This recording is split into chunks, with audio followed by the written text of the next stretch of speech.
ပကံပြည်ဤဖုံးမင်းနေလာထွန်းတောက်ချိန်တတိပြက်တိနှင့်ကေဆုံသောအနောယထာမင်းကြီးခီနန်းစူးစံနေသည့်ကာလမင်းကြီးဤအားထားရဆုံးစစ်တူကြီးများတဲ့တွင်ကြံစစ်သားသည်တမူထူးခြားရဲစွမ်းတတိနှင့်ခန္ဒီတရားပြေဝသူအဖြစ်ထင်ရှားသည့်ထိုးချိန်တွင်ပကူဥတာဘရင်ကကျေးဇူးတုံ့ပြန်သည့်အနေဖြင့်တူဤသမီးတော်မနိဆန္ဒမင်းသမီးကိုအနောယထာမင်းအားဆက်တလေသည်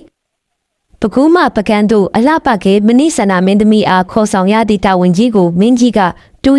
ရဲကောင်းကြံစစ်သားအားယုံကြည်အပ်နာလိုက်သည့်ခီးတဲ့ကလန်ဒန်ဆက်သွယ်ရေးခက်ခဲသည့်ရှိခိကာလာဖြစ်၍လာနေချီရှိကြခဲ့လေသည်ကြံစစ်သားသည်မိမိ၏တခင်ဘရင်မင်းမြတ်၏ဗနာကိုမှတ်တပေါက်မစွန့်စေရန်အသက်နှင့်လဲ၍စောင့်ရှောက်ရသူဖြစ်သည်မနိဆန္ဒမင်းသမီးသည်လည်းနန်းဆောင်တွင်သာနေခဲ့ရသောမိမပြူပြီးလန်ခီတင်မန်းစင်းရဲမှုကိုမခံနိုင်ပေမင်းသမီးနားတော်မူပါဦးဤအရက်သည်အမောခေရန်တင့်လျော်ပါသည်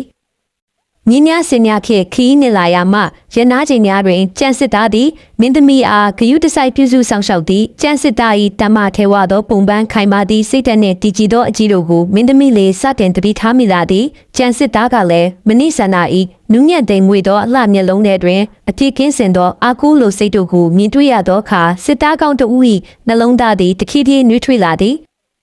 မိုင်ပေါင်းများစွာခြေလင်းတော်လန်ချောင်းမြောင်များကိုဖျက်ကျော်ရင်းသူတို့နှစ်ဦးစကားပြောဖြစ်ခဲ့ကြသည်လန်ခီမှကြောင်းမဖွယ်ရများနှင့်ပင်ပန်းမှုများကိုကြံစစ်သား၏တည်ငြိမ်မှုဖြင့်ဖျက်ကျော်ခဲ့ရတိုင်းမနိဆန္ဒရဲ့ရင်ထဲတွင်သူရဲကောင်းပေါ်ချစ်စိတ်ဆွဲလန်းမှုပူးမှုနှဆိုင်လာခဲ့သည်